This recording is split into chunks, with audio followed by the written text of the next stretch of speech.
মেহেদী মিরাজের গদি লয়রা গেছে।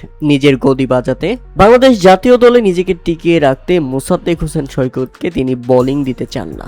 কি হিংসা রে ভাই! এমন ক্যাপ্টেন এর আগে আমরা দেখেছি বলে মনে হয় না। আমরা দেখেছি প্রথম ওয়ানডে ম্যাচে মোসাদ্দেক হোসেন 10 ওভার বোলিং করেছেন, দুর্দান্ত বোলিং করেছেন, তুলে নিয়েছেন দুটি উইকেট, খরচ করেছেন মাত্র 37 রান। অথচ আজকের ম্যাচে তাকে বোলিংয়েই আনছেন না মেহেদী হাসান মিরাজ। বাংলাদেশ এই অধিনায়ক যা দেখালেন আজকে তাতে রীতিমতো বিরক্ত ছিল বাঙালি ক্রিকেট প্রেমীরা।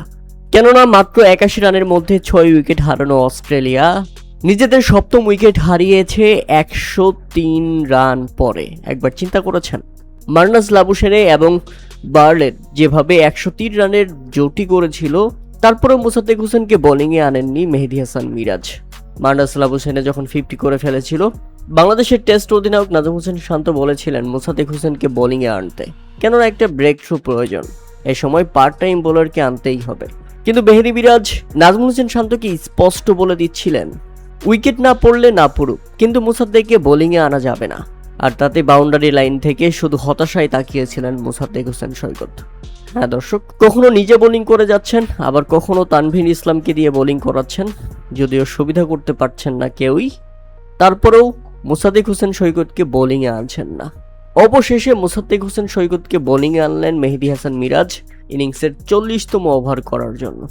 আর অবাক করা ব্যাপার হচ্ছে, ইনিংসের 41তম ওভারে বোলিং করতে এসেই তাসকিন আহমেদ দেখিয়ে দিয়েছেন দারুণ চমক। পরপর 2 বলে 2 বোল্ড, রীতিমতো তছনছ করে দিল অস্ট্রেলিয়াকে। প্রথমে বার্লেটকে, এরপর উইকেটে আসা অ্যাডাম জাম্পাকে।